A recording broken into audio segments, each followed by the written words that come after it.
Good morning all. Welcome to learners academy. Good morning. कैसे मरे मरे से हो रहे हो? इतना अच्छा मौसम, 3 दिन की छुट्टी मिल गई, उसके बाद भी हालत है। ऐसा तो है नहीं कोई तुमको सुबह से शाम पढ़ाई करवा रहे हैं, बिल्कुल एग्जॉस्ट हो गए हो, इतनी ज्यादा पढ़ाई कर ली है, कुछ कर भी नहीं रहे हो और फिर भी हालत ऐसी हो रही है। नोटबुक्स डिस्ट्रीब्यूट कर ली सबने अपनी अपनी? ठीक है। So today's topic is, last जो हमने किया था क्लास में, इसमें एक्सेस चैप्टर नंबर 1 में, दैट वाज एक्सरसाइज 1.1, यानी कि रैशनल नंबर्स के बारे में हमने जो भी क्वेश्चन हमारे बनते हैं इस साल बोर्ड में वो हमने कवर किए थे, राइट। अब दो एक्सरसाइज है, एक रैशनल की और एक इरेशनल की। तो second exercise is all about irrational numbers. तो इरेशनल नंबर्स होते क्या हैं वो इंट्रोडक्शन हमने कर लिया है ऑलरेडी, उसको फिर से नहीं करना। कौन से होते हैं? जिसको p बाय क्यू की ऐसी फॉर्म में ना लिखा जा सके जहां p and q both should be integers, जिसमें p and q both should be what, integers, and q is not equal to 0। ये तीन टेस्ट जो नंबर ना दे पाए, p बाय q की फॉर्म में ना लिखा पाए, और p बाय q की फॉर्म में लिख दिया तो p और q इंटीजर्स ना मिले, और p और q इंटीजर्स मिल जाए तो q नॉट इक्वल टू 0 ऐसा ना हो। तो ये तीन शर्तें जो नहीं मान पाता, तीनों में से कोई भी एक शर्त में वो फेल हो जाता है तो वो इरेशनल कहलाता है, और जो तीनों शर्तें पास कर लेता है वो रैशनल कहलाता है। ठीक है, तो ये डेफिनेशन तो हमने सीख ली है। ठीक है, एग्जाम्पल की बात करें तो क्या सीखा था हमने?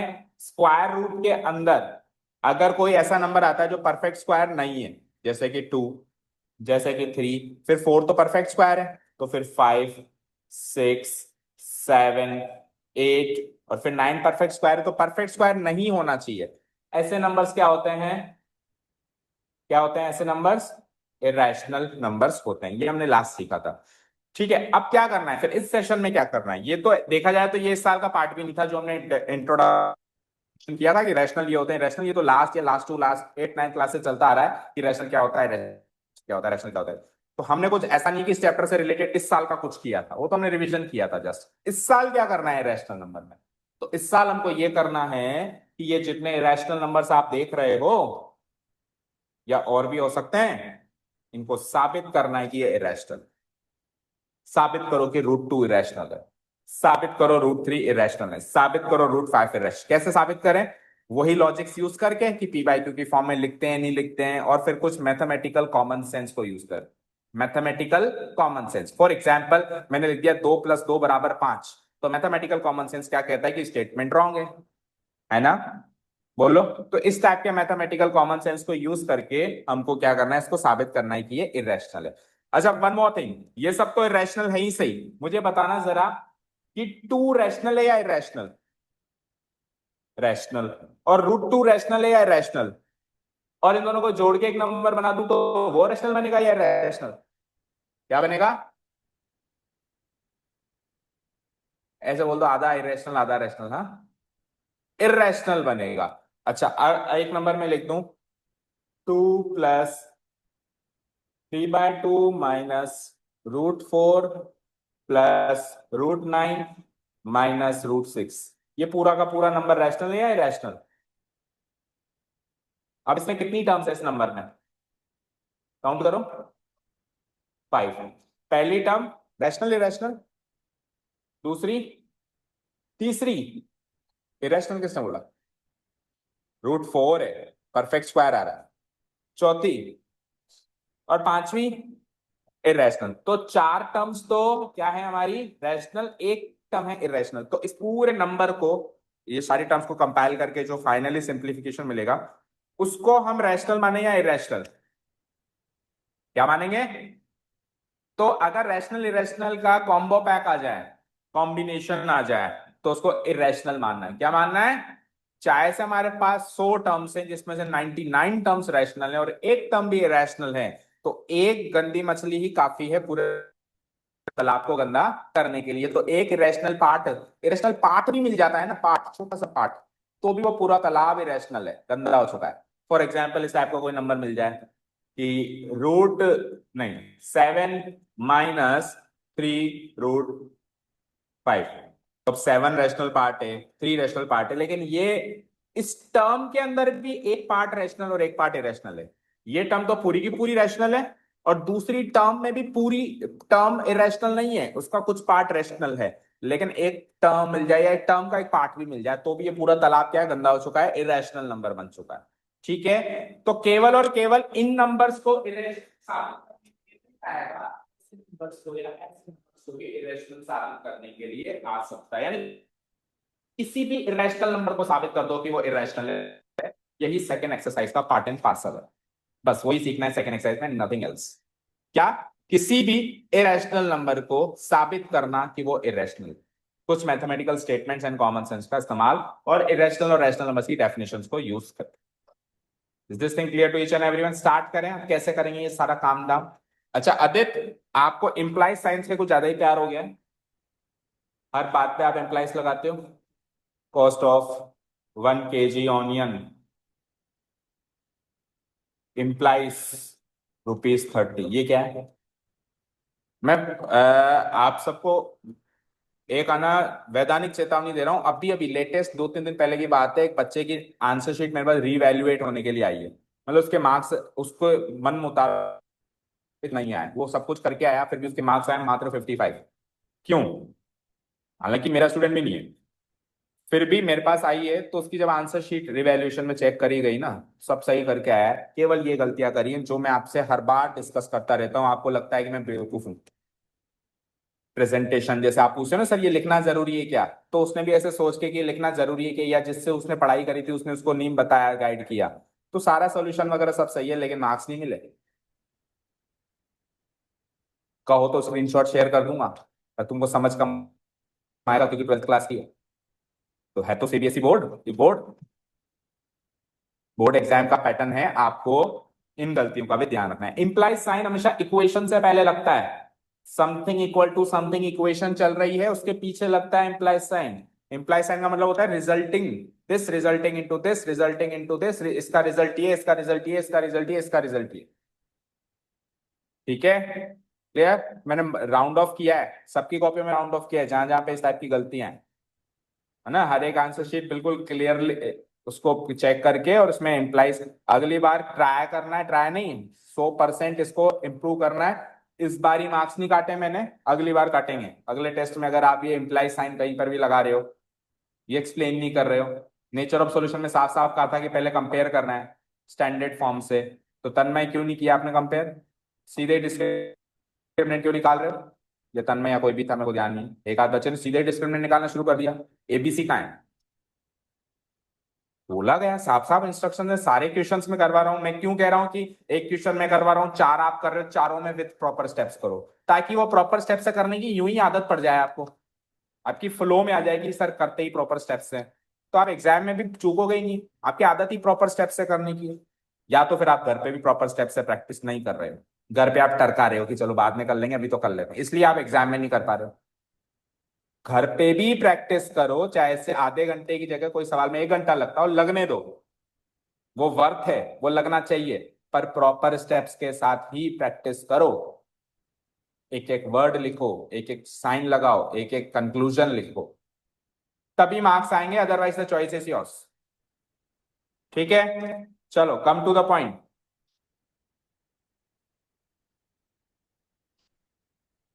सबसे पहले हम साबित करेंगे रूट 2 इरेशनल क्यों है, ये रूट 2 क्या है, इरेशनल क्यों है, या फिर इसमें को क्या लिखा है, रूट 2 इरेशनल क्यों है, जहां पे पी कोई भी प्राइम नंबर हो, कोई भी प्राइम नंबर मतलब 2, 3, 5, 7 इस टाइप का सवाल आ जाए, रूट 2 टाइप का कोई नंबर आ जाए जहां पे पी कोई भी प्राइम नंबर हो, वो इरेशनल क्यों होता है, इस बात पे डिस्कस कर।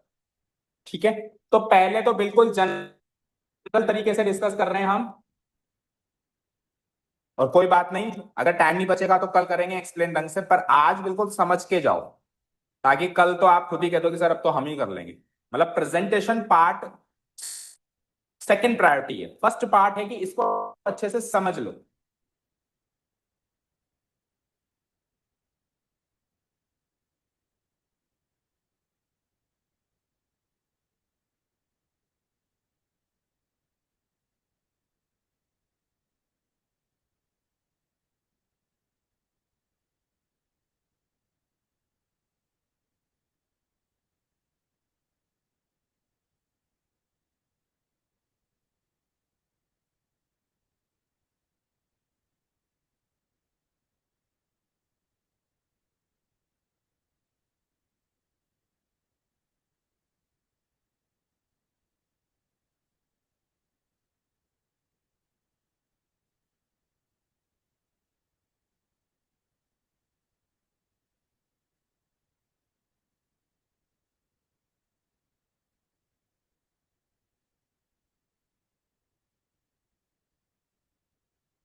हाँ, क्या कह रहे हो आप कि क्या नहीं लिख सकते? हाँ, ऐसे भी लिख सकते हो, लैंग्वेज ग्रामेटिकल चेंजेस आप कर सकते हो क्योंकि आप मैथ्स पढ़ रहे हो, है ना।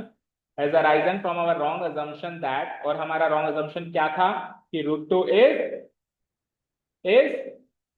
Rational, root two is rational, ये हमारा रॉन्ग अजम्पशन था। और अगर ये रॉन्ग था तो राइट क्या है? Root two is prove.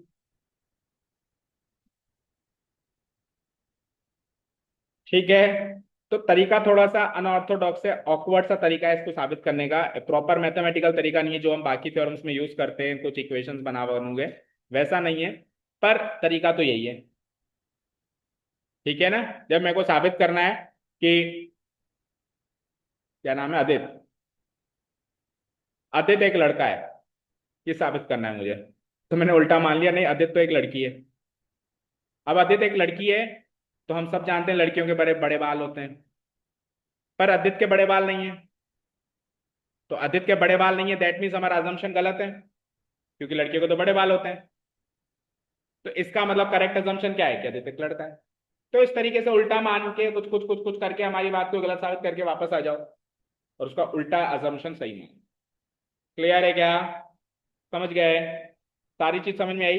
अगर आज अभी जो पढ़ाया गया है इन तीनों चारों पेजेस में, कैसे अपन ने अजम्पशन लिया, कैसे अपन, अच्छा वो थ्योरम इंपॉर्टेंट है, वो थ्योरम नहीं आई कि two prime number divides something का स्क्वायर तो वो प्राइम नंबर उस समथिंग को भी डिवाइड करेगी, ये थ्योरम अगर नहीं जानते तो फिर इसको प्रूव नहीं कर सकते।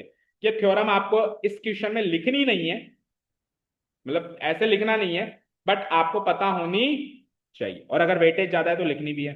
मान लो क्वेश्चन 4 नंबर का आ गया तो आपको थ्योरम भी लिखनी है, वी नो दैट करके, we know that if a prime number p divides a square then it will also divide a, so 2 divides a। और अगर वेटेज कम है तो उसको स्किप भी कर सकते हो। ठीक है, क्लियर है क्या? ठीक है, 90% ऑफ द क्वेश्चन आपने कर लिया। ऐसे root two, root three, root five, कोई भी रूट के अंदर p नाम का इरेशनल नंबर है, उसका यही तरीका होगा उसको इरेशनल साबित करना। अगर कुछ और नंबर है इरेशनल, p नाम टाइप का नहीं है या कॉम्बिनेशन में है, तो उसको हम कल कवर करेंगे। बाकी रूट के अंदर अगर p टाइप का कोई रैशनल प्राइम नंबर है और वो एक रैशनल नंबर बन जाता है, उसको साबित करना हो तो यही तरीका रहेगा। 90% कवर कर चुके हो, 10% केवल और केवल प्रेजेंटेशन पार्ट देखना है।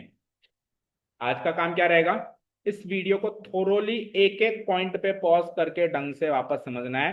कल ऐसी कंडीशन में क्लास में आना है कि सर अब तो हम ही कर लेंगे, आप क्या करा दो। ठीक है, ये बता रहा हूँ 90% हो चुका है, ये का यही है, कुछ एक आध बातें एक्स्ट्रा लिखनी है वो प्रेजेंटेबल दिखाने के लिए, ये प्रेजेंटेबल दिखे, अभी हम थोड़ा रफ करके आए। बाकी क्वेश्चन हो चुका है, यानी कि अगली एक्सरसाइज का पहला सवाल हो चुका है। अगली एक्सरसाइज का पहला सवाल क्या था, prove that the root five है उसमें, तो ठीक है, उस टाइप का सवाल तो गया, तो कल अपन सीधे पहला सवाल करेंगे, prove that root five is irrational. ठीक है ना, रूट टू की तरह ही वो जाए। ठीक है, चलिए जी, thank you so much for listening to us, nice day, keep learning and bye.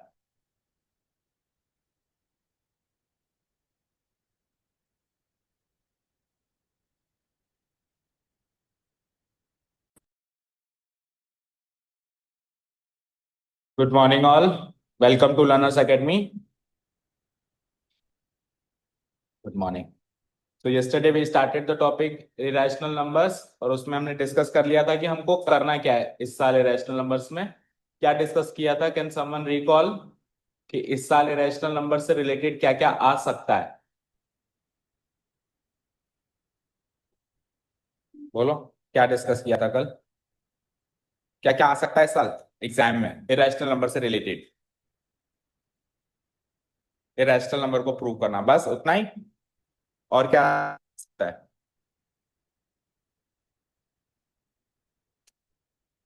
कुछ भी आ सकता है। ठीक है, इरेशनल नंबर्स की पिछले 2 से 3 क्लासेस लगी लगी उसमें रैशनल नंबर का डिस्कशन हुआ, उसमें से भी आ सकता है। और थ्योरेटिकल क्वेश्चन यानी कि जो sentence based, statement based question है, उसमें क्या आ सकता है कि किसी इरेशनल नंबर को प्रूव करना है कि ये इरेशनल है। ठीक है, तो कल रफली हमने डिस्कस किया था।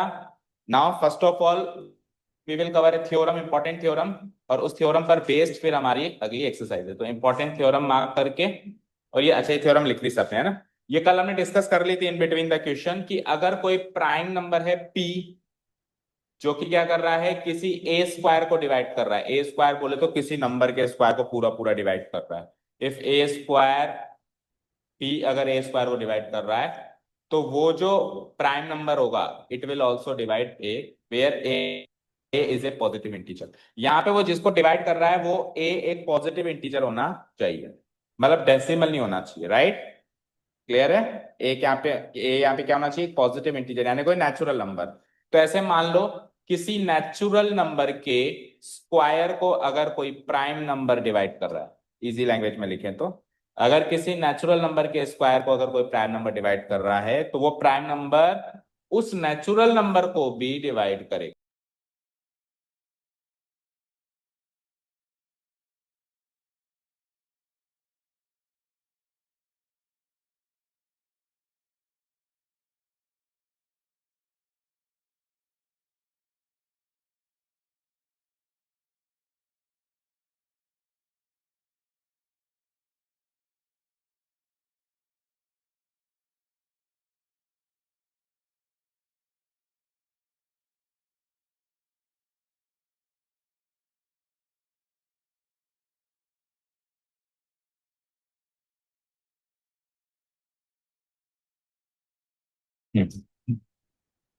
चलिए let's continue. So based on this there is a proof, important proof in our course की prove that root two is irrational. यहाँ पे रूट टू की जगह रूट फाइव कर दें तो भी सेम प्रोसेस है, रूट थ्री कर दे तो भी सेम प्रोसेस है, रूट सेवन कर दे तो भी सेम प्रोसेस है, ठीक है? और रूट एट कर दें तो सेम प्रोसेस होगा क्या? नहीं होगा। रूट के अंदर कोई प्राइम नंबर हो तो सेम प्रोसेस होगा, अगर प्राइम नंबर नहीं हो तो दूसरा प्रोसेस होगा। वो तभी सीख पाएंगे जब ये प्राइम नंबर वाला प्रोसेस सीख जाएंगे। तो पहले प्राइम नंबर वाला प्रोसेस यानी कि रूट के अंदर कोई प्राइम नंबर हो तो कैसे उसको प्रूव करें रेस्ट, ठीक है? देखो अब हमारे सवाल में आपने क्या नोट किया, रूट फाइव नोट किया है, तो इसको तो रूट फाइव के नजरिए से देखते हैं अपन, ठीक है? क्या सिखाया था कल? On the contrary. अब ये स्टेप्स भी थोड़े से ध्यान रखना। लेट अस सपोज, लिखते भी जाओ, लेट अस सपोज लिखो, लिखते भी जाओ और समझते भी जाओ। लेट अस सपोज,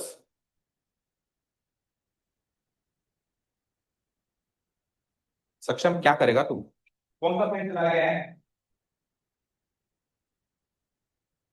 नहीं चल रहा।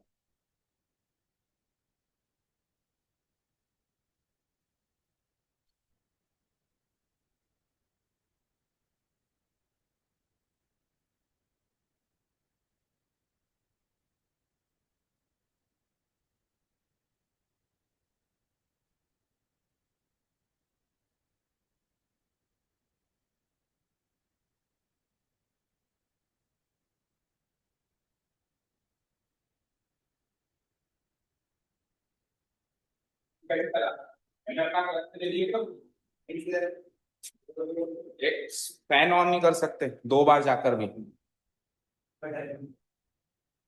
बटन की वजह से नहीं था, रेगुलेटर ऑफ था, और जो कि ऑन था आप ऑफ करके आ गए उल्टा उसको।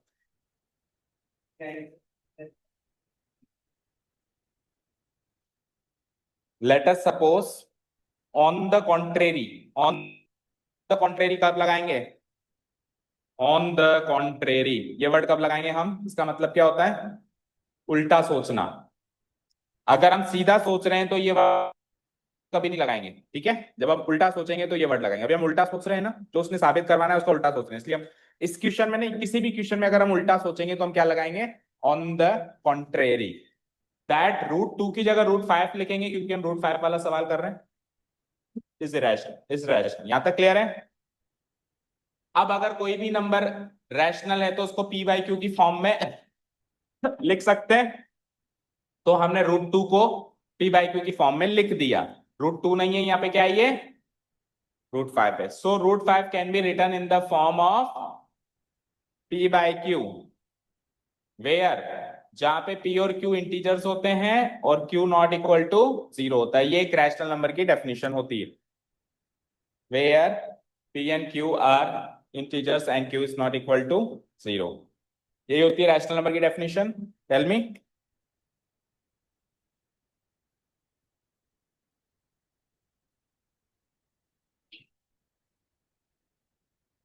√2 की जगह √5 कर देना भाई, सही सब जगह। नकल में अकल लगाना, बंदरों की तरह नकल मत करना। बंदर ने टोपी फेंक दी तो हमने फेंक दी। स्टोरी सुनी है ना बंदर वाली? हाँ जी।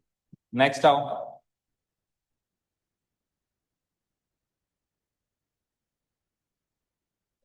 दैट इज √2 की जगह √5 को हमने लिख दिया पी बाई क्यू की फॉर्म। पहले तो हमने रैशनल नंबर की डेफिनेशन लिखी कि √2 को हम इस फॉर्म में लिख सकते हैं जहां पे पी और क्यू इंटीजर्स हैं और क्यू नॉट इक्वल टू 0 है। ये बताया हमने और अब फिर हमने लिख के बताया। तो √5 equal to P by Q हो गया। ठीक है। अब क्या समझाया था कल कि पी बाई क्यू में लिखने के बाद ये पी और क्यू कट भी सकते हैं और नहीं भी कट सकते हैं। हम कौन सा केस मानेंगे? गिरे से गिरा। तो गिरे से गिरा केस क्या है कि वो अभी कट रहे हैं। कट रहे हैं मतलब उनमें कुछ ना कुछ कॉमन फैक्टर है।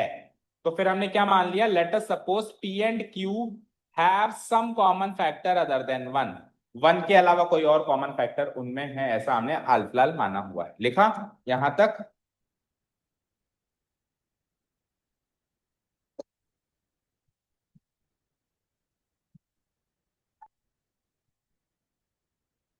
देखो कभी भी प्रूफ करते हैं तो हमारा कंफर्ट जोन वाला केस नहीं मानते हैं। ठीक है। अगर आपने ऐसे मान लिया कि उनमें कोई कॉमन फैक्टर नहीं है, तो फिर आपने √2 को अगर साबित भी कर दिया कि वो इरेशनल है, तो आपने केवल उस केस के लिए साबित किया है जब कॉमन फैक्टर नहीं है। उस केस के लिए तो साबित किया ही नहीं जब कॉमन फैक्टर है। लेकिन अगर हमने गिरी से गिरी कंडीशन में साबित कर लिया तो वो हर केस के लिए साबित हो गया। समझ गए?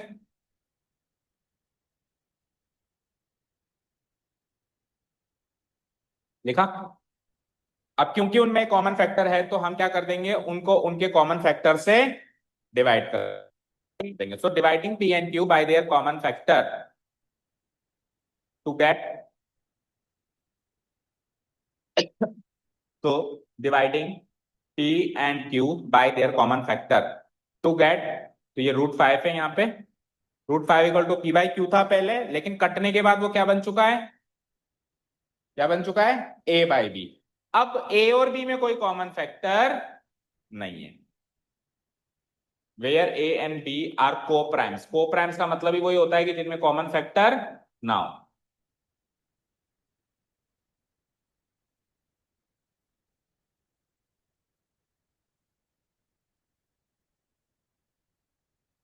ए एंड बी आर को प्राइम्स, इसका मतलब ए एंड बी में अब कोई भी कॉमन फैक्टर नहीं है अदर देन 1। समझ आया?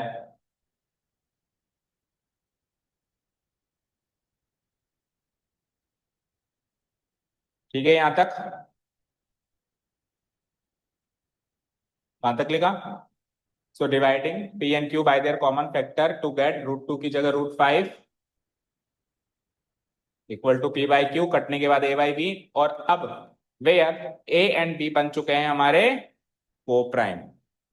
दैट इज, इसका मतलब क्या हुआ कि ए और बी का अब कोई भी कॉमन फैक्टर नहीं है अदर देन 1। यहां तक क्लियर है? ये एक स्टेज खत्म हो चुकी है सवाल की। 3 स्टेजेस में कहा था ना। अब सेकंड स्टेज में हम वापस से लिखेंगे कि हमने उस इरेशनल नंबर √2 या √5 जो भी लिया था उसको क्या लिख के छोड़ा था। तो √5 को हमने ए बाय बी लिख के छोड़ दिया था। दोनों जगह कर दो squaring both sides. Mika, I am warning you, आपका मिनिमम 50% पेपर छूटेगा बोर्ड एग्जाम। कल एक बच्चा आया था मेरे पास रिवॉल्यूशन कॉपी लेके, सब कुछ बिल्कुल उसके मतलब 100 में से 95 अबव आने के चांसेस थे। 75% पेपर ही अटेम्प्ट कर पाया वो।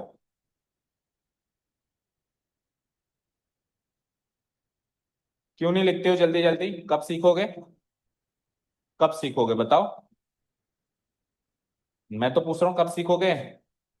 टीचर के वर्ड सुनते ही हाथ चलने चाहिए। ऐसे ऐसे ऐसे देखने की भी जरूरत नहीं होती। बच्चा ऐसे लिखता है ना, टीचर बोल रहा है एंड टू एंड लिख देता है, फिर वेरीफाई करता है कि सामने वही लिखा हुआ है कि नहीं लिखा हुआ है।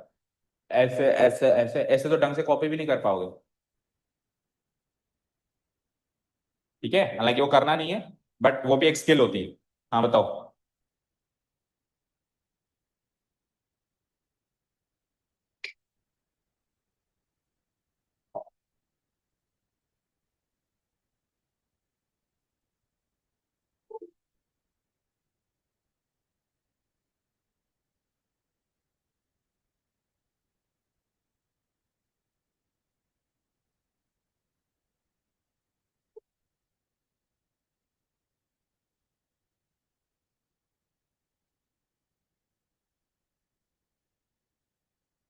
हाँ, कहाँ तक लिखा? यहां तक लिख लिया सबने? सेकंड स्टेज पे अपन ने अब लिख दिया √5 को क्या, a/b। स्क्वायरिंग बोथ साइड्स कर दिया सबने।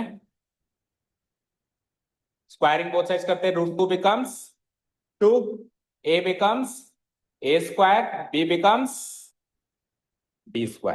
नेक्स्ट स्टेप पे अपन b² को उधर भेज देंगे और 2 को उधर भेज देंगे। कर सकते हैं ऐसा?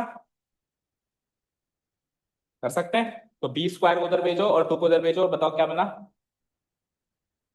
b² = a²/2।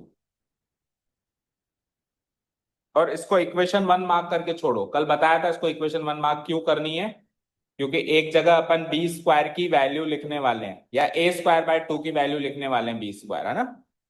Next step, b² = a²/2। फिर क्या सीखा था?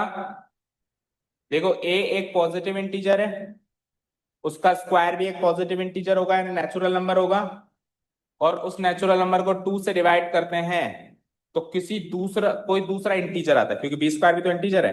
तो जब इंटीजर वैल्यू आती है दैट मीन्स 2a² को पूरा पूरा डिवाइड कर सकता है ना, तो इसका रिजल्ट निकल गया 2 डिवाइड्स a²। यहां तक डाउट, यहां तक कोई डाउट नहीं है। अब इसके बाद अगर 2a² को डिवाइड करता है तो इसका मतलब 2 किसको डिवाइड करेगा, a को भी डिवाइड करेगा। ये बात आप डायरेक्ट भी लिख सकते हैं और आप थ्योरम का ब्यौरा देके थ्योरम मेंशन करके फिर भी लिख सकते हैं। It is based on the time left with you in your exam, also the weightage of the question. इसका डिसीजन आपको इस तरीके से लेना है, ठीक है। आई विल सजेस्ट अगर 3 मार्क्स का क्वेश्चन है तो मेंशन करने की जरूरत नहीं है, लेकिन अगर 3 मार्क्स से ज्यादा का क्वेश्चन, चाहे से 4 का या कितने का भी है, तो फिर आपको हर एक थ्योरम मेंशन करनी है, right. And we know that, ये theorem as it is copy paste कर लिया अपन ने। And we know that if a prime number p divides a², it will also divide a। तो इसीलिए 2 डिवाइड्स a² से अपन लिख पाए 2 डिवाइड से। समझ गए ना? आप ये वाली थ्योरम जो है स्किप भी कर सकते हो, दोनों ऑप्शंस हैं। ये डिसीजन आपको लेना पड़ेगा जब आप एग्जाम लिख रहे हैं। अभी के लिए तो लिख दो, पूरे मार्क्स चाहिए तो इसको लिखने के बाद तो पूरे मार्क्स आने ही आने हैं।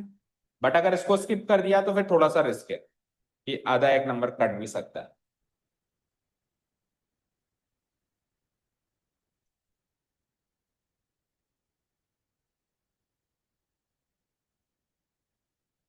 हो गया यहां तक?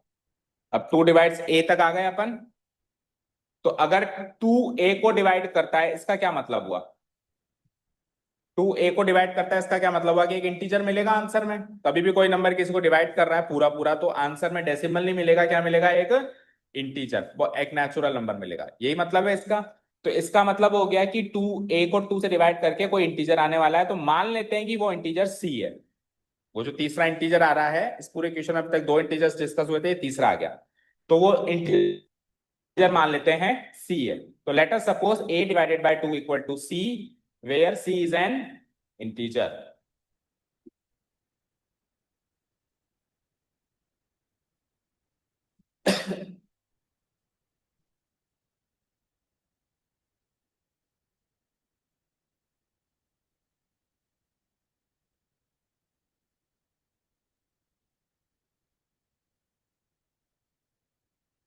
देख लिया? अब अगेन इस इक्वेशन का स्क्वायरिंग करो both sides, n n integer, article n। Again इस इक्वेशन का हमने क्या करा, बोथ साइड्स स्क्वायर किया। तो a/2 का स्क्वायर क्या बना, a²/4। c का स्क्वायर क्या बना, c²। a²/4 = c² हो गया। अब अपन ने a²/4 को कर दिया स्प्लिट, a² को एज इट इज कर दिया और 4 को क्या लिख दिया हमने, 2 × 2। और आरएचएस में सेम टू सेम c²। यहां से a²/2 की वैल्यू सब्स्टिट्यूट हो गई है b² में फ्रॉम इक्वेशन 1, और 2 अपनी जगह कायम, c² अपनी जगह कायम। यहां तक करो फटाफट। सामने मेंशन जरूर कर देना कि इक्वेशन 1 से ये सब्स्टिट्यूशन प्रोसेस हुआ है। आप दोनों कल कहाँ गए थे, कल नहीं आए थे दोनों, कहाँ गए थे? हम्म। सर ने 3 दिन की छुट्टी दे दी तो एक हम हमारी तरफ से ले लेते हैं, 3 तिगाड़ा काम बिगाड़ा हो जाएगा नहीं तो, हाँ? ऐसा था क्या? तो फिर क्यों नहीं आया? आपको लगा कि कल की भी छुट्टी है, कैसे लगा? अनाउंसमेंट हुई थी नगर पालिका रिक्शा में, जैसे कैसे लग गया? अब यहां तक आ चुके हैं सब लोग, B square by two equal to C square. Again उस लॉजिक को यूज करो कि यहां से देखो टू जो है बी स्क्वायर को पूरा पूरा डिवाइड कर रहा है, क्योंकि बदले में एक इंटीजर मिल रहा है। सी एक इंटीजर था तो उसका स्क्वायर भी इंटीजर होगा, तो टू बी स्क्वायर को पूरा पूरा डिवाइड कर रहा है। तो अब बार बार थ्योरम नहीं लिखेंगे, ऐसा मत करना कि टू डिवाइड्स बी स्क्वायर से जब आप टू डिवाइड्स बी पर पहुंचते हो तो वापस वो थ्योरम लिखने लग गए बीच वाले। वो एक बार एक क्वेश्चन में मेंशन कर दी तो दोबारा मेंशन करने की जरूरत नहीं है। यही थ्योरम जब टू डिवाइड्स ए स्क्वायर के लिए थोड़ा मेंशन कर देती है, उससे दिखाना टू डिवाइड्स ए। लेकिन जब टू डिवाइड्स बी स्क्वायर के लिए तो दोबारा मेंशन करने की जरूरत नहीं है उस थ्योरम को, सिंपली लिख सकते हैं टू डिवाइड्स बी। ठीक है। अब प्रीवियसली पहले हमको क्या मिला था? Two divides a. अभी हमको क्या मिला? Two divides b. Two divides a पहले मिल चुका है, और अभी तरोताजा क्या मिला हमको? Two divides B. Previously we got this, now we got this. अब टू ए को भी डिवाइड कर रहा है, टू बी को भी डिवाइड कर रहा है, तो टू ए और बी का कॉमन फैक्टर हुआ कि नहीं हुआ? बोलो, बोलो ना। अगर टू ए को भी डिवाइड कर रहा है, टू बी को भी डिवाइड कर रहा है, दैट मीन्स ए और बी का कॉमन फैक्टर टू हो गया। Hence A and B have two as their common factor.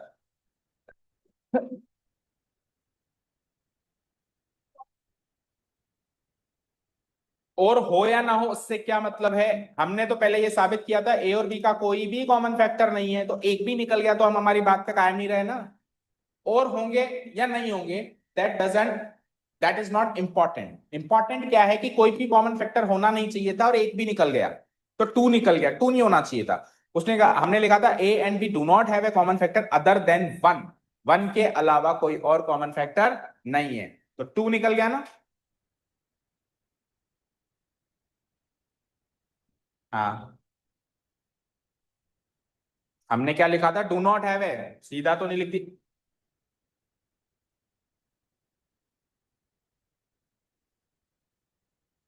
कहाँ है सीधा? A and B do not have a common factor other than one. ऊपर कहाँ था? ये वो पी और क्यू के लिए था बेटा। पी और क्यू से जब अपन ए और बी में आ गए, पी और क्यू की कहानी खत्म हो चुकी है। पी और क्यू में कोई कॉमन फैक्टर था, हमने काट दिया, अब वो ए बाय बी की फॉर्म बन गई। अब ए और बी का कोई कॉमन फैक्टर नहीं है, ए और बी को प्राइम्स है। अब ए और बी क्या है? को प्राइम्स है। ए और बी का कोई कॉमन फैक्टर नहीं है। अब अगर मैं साबित कर दूंगी नहीं नहीं ए और बी का तो कॉमन फैक्टर है, तो पहले हम कह रहे थे नहीं है, बाद में कह रहे हैं, हम पी और क्यू के लिए थोड़ा नीचे कमेंट कर रहे हैं, हम ए और बी के लिए कमेंट कर रहे हैं। ठीक है, तो ए और बी का कोई भी कॉमन फैक्टर नहीं था, लेकिन नीचे आते आते उसका एक कॉमन फैक्टर निकल गया, वो है टू। और भी हो सकते हैं, बट एक तो मुझे पता चला, एक भी पता चला तो यानी कि हम हमारी बात पे कायम नहीं है। ठीक है ना? तो हमने क्या लिखा, कहां तक आ गए थे? Hence A and B have two as their common factor. A और बी का एक कॉमन फैक्टर निकल चुका है जिसका नाम है two. But this contradicts the fact that A and B are co-prime. A और B co-prime हैं। कोई भी मिहिका को नहीं दिखाएगा, अगर किसी ने मिहिका को दिखाया तो उसको 10 टाइम्स करना पड़ेगा। And Mihika, tomorrow onwards you will sit alone. Yes 5, so obviously किस किसने टू लिखा? तो ये चीज आप उससे क्यों पूछ रहे हो? ये चीज टीचर से पूछो, किस किसने टू लिखा, हाथ खड़े करना एक बार। कौन कौन है यहाँ पे? नकल में अकल, बंदर वाली स्टोरी। सबने टू लिखा, और सबने टू लिखा तो ऊपर भी सबने टू ही लिखा होगा। वाह, आ जाओ तो आ जाओ। किसी ने जिक्र ही नहीं किया इसका, कहां से चेंजेस करने आ जाओ। ये यहां तक तो मैंने डिस्कस करवाया था, रूट टू को रूट फाइव लिखने वाली बात, ये तो सही किया होगा सब। अब रूट फाइव का स्क्वायर कितनों ने टू लिखा ये बताओ। √5 का स्क्वायर 2 लिखा गया। वाह, क्या लिखना है? 5। फिर आगे बढ़ो, तो 5 equal to A square B square, तो यहां पे 2 की जगह 5 करो चेंजेस, फिर यहां 2 की जगह 5, और फिर आगे 2 की जगह नीचे भी बोलो 5, फिर आगे चलो a/2 की जगह a/5, फिर आगे चलो इसका स्क्वायरिंग करो बोथ साइड्स, तो a का स्क्वायर a स्क्वायर और 2 का इधर 5 है ना, तो 5 का स्क्वायर क्या बनेगा, और 25 को स्प्लिट करेंगे तो क्या बनेगा, और फिर हम उसमें से a स्क्वायर बाय 5 की वैल्यू लेंगे b स्क्वायर, तो नीचे भी क्या बचेगा b स्क्वायर के नीचे 5 b स्क्वायर बाय क्या बनेगा 5, यहां पे भी क्या आएगा 5, यहां पे भी क्या आएगा 5। Previously we got 5 divides a, now we got 5 divides b, यानी हर 2 की जगह 5 है। ठीक है, तो फिर कॉमन फैक्टर भी क्या है, पहले 5 ने उसको डिवाइड किया, a को डिवाइड किया, अब 5 ने b को डिवाइड किया, तो कॉमन फैक्टर क्या हो गया a और b का, a और b का कॉमन फैक्टर क्या हो गया 5। But this contradicts the fact that a and b are coprime. तो पहले हमने लिखा था a और b कोप्राइम है, लेकिन अब जो है a और b कोप्राइम नहीं निकले क्योंकि उनका कॉमन फैक्टर निकल गया 5। तो ये कॉन्ट्राडिक्ट हो गया, कॉन्ट्राडिक्ट मतलब विरोध हो गया, हमारी बात का हमसे ही विरोध हो गया, कॉन्ट्राडिक्टरी स्टेटमेंट हो गया ये। ठीक है ना, कई सारे मुकदमे कोर्ट में ऐसे ही लड़े जाते हैं, वकील कुछ कहता है और फिर थोड़ी देर के बाद वो अपनी बात का विरोध कर रहा होता है।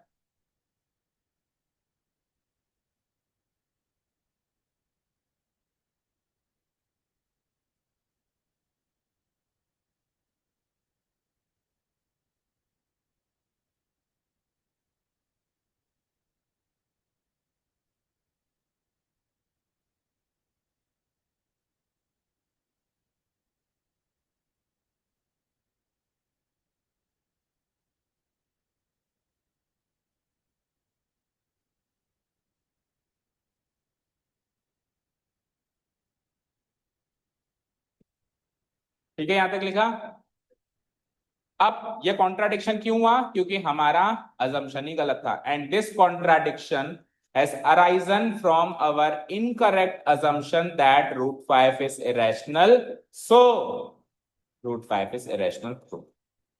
ये कॉन्ट्राडिक्शन इसलिए आया है क्योंकि हमारा जो अजम्पशन था कि √5 जो है रैशनल है वो ही इनकरेक्ट था, तो वो अजम्पशन अगर इनकरेक्ट था तो करेक्ट अजम्पशन क्या होगा कि √5 is actually an irrational number.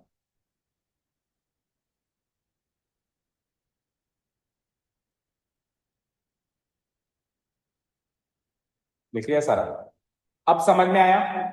अब कितनों को किस जगह, अब जो हमने कल डिस्कस किया था रफ लैंग्वेज में उसी का प्रेजेंटेशन है, बताओ कुछ डिफरेंट लग रहा हो कल में और आज में तो बताओ। सेम वही है, केवल और केवल उसका रिटर्न स्टेटमेंट्स। चले आगे।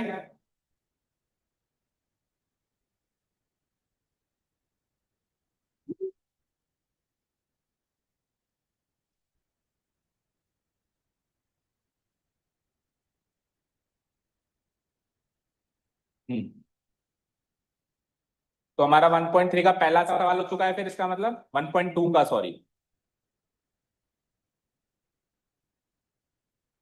इसका पहला सवाल हो चुका है, प्रूव दैट √5 इज इरेशनल का, और ये पहला वाला सवाल हो चुका है। ठीक है, अब सेकंड क्वेश्चन देखो, सेकंड क्वेश्चन में क्या लिखा हुआ है 3 + 2 √5, तो इसमें ये √p टाइप का नंबर नहीं है, तो √p टाइप का नंबर नहीं है तो सेम प्रोसेस ये तो फॉलो नहीं होगा जो अभी अपन कर रहे थे, थोड़ा सा डिफरेंट प्रोसेस फॉलो होगा, मतलब 30 to 40% सेम रहेगा और बाकी थोड़ा सा डिफरेंट रहेगा, और उल्टा इससे थोड़ा सा आसान रहेगा। तो सेकंड क्वेश्चन करेंगे, अभी लिखो प्रूव दैट √3 + 2 √5 इज इरेशनल।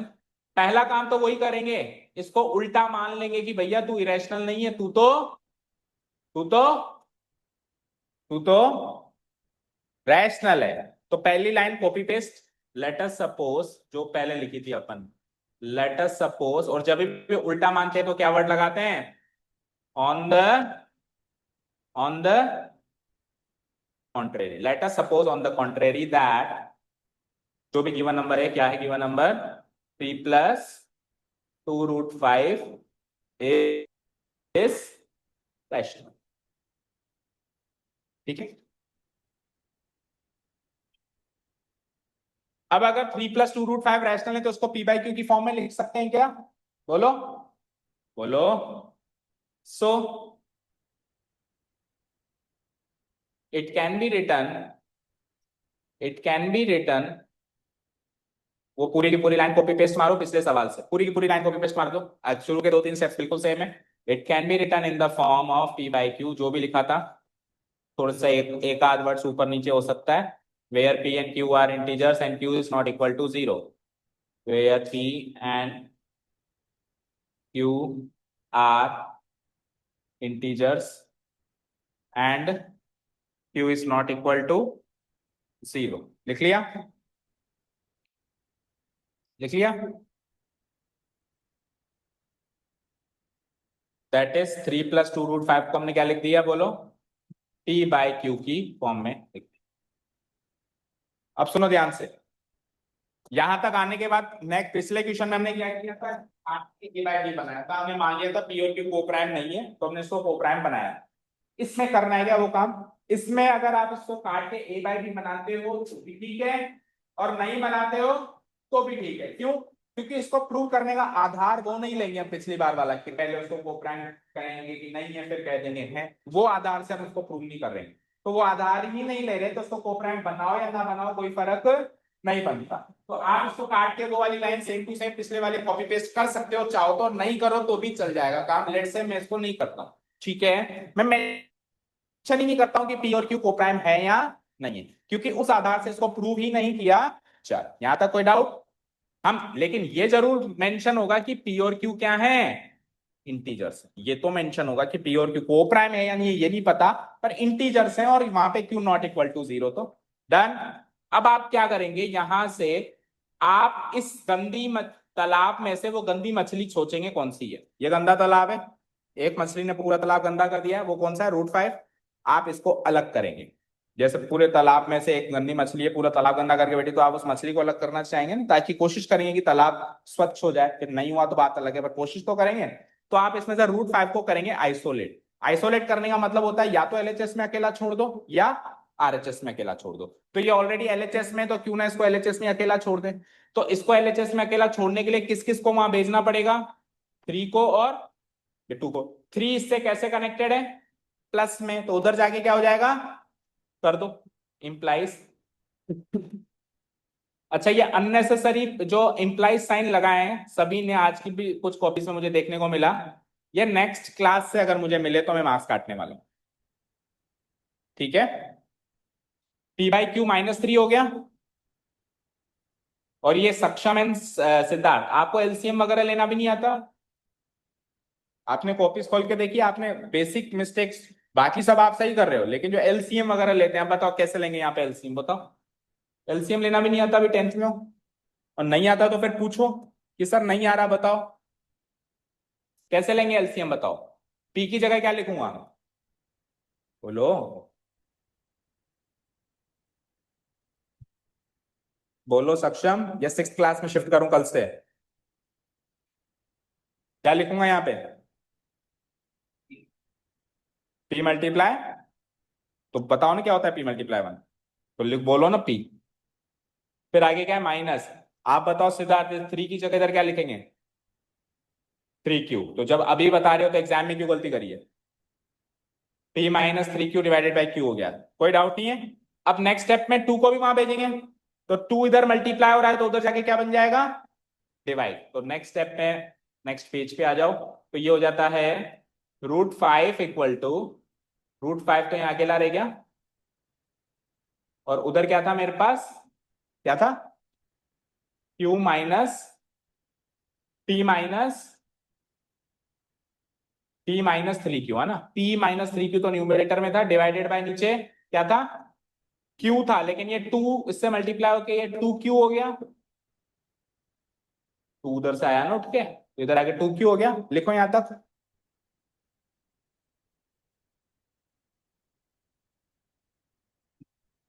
लिख दिया। अब मुझे बताओ, इधर देखो स्क्रीन पे, सारे बच्चे पी और क्यू इंटीजर्स हैं, सारे बच्चे मतलब सारे बच्चे पी और क्यू इंटीजर्स हैं क्या? इंटीजर को 3 गुना करेंगे तो फिर इंटीजर मिलेगा नहीं मिलेगा? मिलेगा। तो ये भी एक इंटीजर हो गया, ये ऑलरेडी एक इंटीजर है। इंटीजर में से इंटीजर घटाएंगे तो अगेन एक इंटीजर मिलेगा। यानी मानते हो कि न्यूमरेटर पार्ट एक इंटीजर है? मानते हो? नीचे क्यू एक इंटीजर है जो जीरो नहीं है, कुछ और इंटीजर है जीरो के अलावा, उसका 2 गुना करेंगे तो अगेन एक इंटीजर मिलेगा, वो भी जीरो के अलावा ही मिलेगा। तो मानते हो कि नीचे भी एक इंटीजर है जो जीरो नहीं है, कुछ भी है। ऊपर तो कोई भी इंटीजर हो सकता है, इवन ऊपर तो जीरो भी हो सकता है, लेकिन नीचे क्यों जीरो नहीं है? कोई और इंटीजर है, कोई और इंटीजर का 2 गुना करेंगे तो भी इंटीजर मिलेगा, पर जीरो नहीं मिलेगा। ऊपर एक इंटीजर बन चुका है, नीचे एक इंटीजर बन चुका है जो कि जीरो नहीं है। ये again P by Q back की फॉर्म बन गई ना, इसमें नीचे जीरो नहीं है, तो ये वाली फॉर्म रैशनल नंबर से मैच करती है। और इधर कौन बैठा है? अब इसको साबित करने की जरूरत नहीं है कि रूट 5 टू इरेशनल है। ऐसे क्वेश्चन में रूट 5 को हम सीधे सीधे मानेंगे कि टू इरेशनल है। तो LHS irrational, RHS rational. Contradiction आ गया, कॉन्ट्राडिक्शन आ गया, दैट मींस हमारा असम्पशन गलत। समझ गए? क्लियर? ठीक है, अब मैं यहां पे लिखूंगा here P and Q are integers, already हमने लिखा था।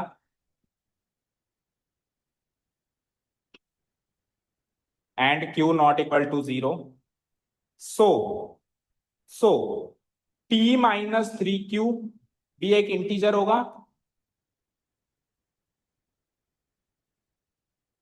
एंड साथ में 2Q भी एक इंटीजर होगा। या फिर ऐसे लिखो, P minus 3Q and 2Q दोनों लिख दो, numerator and denominator, and 2Q भी इंटीजर्स होंगे, और उसमें जो ये नीचे वाला 2Q है ये नॉट इक्वल टू जीरो होगा। सो सो RHS which is equal to P minus 3Q divided by 2Q is a is rational। ये RHS हमारा क्या आ गया? रैशनल आ गया। बट जो LHS है √5, वो तो इरेशनल है, उसको साबित करने की जरूरत नहीं है कि वो इरेशनल, वो रैशनल है, बट ये क्या है? इरेशनल है। इसके बाद लास्ट लाइन कॉपी पेस्ट मारो पिछले सवाल से। This contradiction has arisen out of our wrong assumption that 3 plus 2 √5 is rational, hence 3 plus 2 √5 is irrational। Proved लिख दो।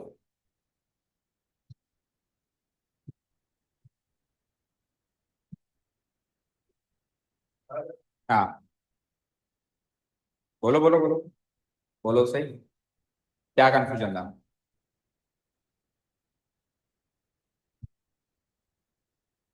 Done, done. वो लास्ट लाइन लिख दी, उसके बाद लास्ट लाइन लिखो ना, दिस कॉन्ट्राडिक्शन, ये वाली। बट मत लगाना, बट हम ऑलरेडी लगा चुके हैं, तो बस इसमें सिंपली ये लिखो, दिस कॉन्ट्राडिक्शन, बट हटा दो, दिस कॉन्ट्राडिक्शन हैज, नहीं सॉरी ये नहीं, यहां से this contradiction has arisen from our incorrect assumption that, जो भी नंबर है मेरा, क्या नंबर है सवाल के अंदर, नंबर क्या है? 3 plus 2 √5 इज रैशनल। और फिर लास्ट कंक्लूजन क्या हो जाएगा? Hence 3 plus 2 √5 is irrational. तो मैंने जान करके दोनों की कुछ कुछ लाइन सेम रखी हैं, ताकि आपको याद रहे कि 40% तो प्रोसेस सेम है, और कुछ प्रोसेस दोनों क्वेश्चंस में अलग। अब अगले 3 क्वेश्चंस में से मैक्सिमम क्वेश्चंस कल आप करके लाएंगे, और ये तीनों क्वेश्चंस जो हैं, देखो इधर, ये तीनों इस वाले प्रोसेस से होंगे, तो आसान है मतलब। ठीक है, क्लियर है? देखते हैं कौन कितने करके लाता है विद प्रॉपर स्टेप्स। तो कल आते हैं। हाँ, फेयर कॉपी में आप पहले रफली करके देख लो, आपको कॉन्फिडेंस हो जाएगा, हाँ मुझसे हो गया, तो फिर फेयर कर लो, ऐसे कर लो। ठीक है, तीनों में से कितने करके आते हैं देखते हैं, ये तीनों ही करके आ जाते हैं। कल एक लास्ट क्लास लेंगे हम इस चैप्टर की, जिसमें कुछ डेसिमल एक्सपेंशन की बातें को डिस्कस करेंगे, और आपके अगर कुछ सवाल हैं इक्के दुक्के छोटा चैप्टर तो लेंगे, परसों टेस्ट होगा इसका। हाँ संडे को, ठीक है। कल आपको भी अगर कोई डाउट्स हो, ये 3 क्वेश्चंस करके आना है, कल हम इसको 10 मिनट में डिस्कस करेंगे, ये बिल्कुल सेम इसी पैटर्न पे होंगे जो अभी हमने सवाल किया, ठीक है। अगर नहीं आया तो पूछेंगे, और उसके बाद मैं 10-15 मिनट का डेसिमल एक्सटेंशन का सेशन दूंगा बस, और 10-15 मिनट आपके कोई डाउट्स हो तो आप, ठीक है। कुल मिला के कल फाइनल होगा इसका जो भी होगा, ठीक है। Thank you so much for listening to us, have a nice day, keep learning and bye. Sunday की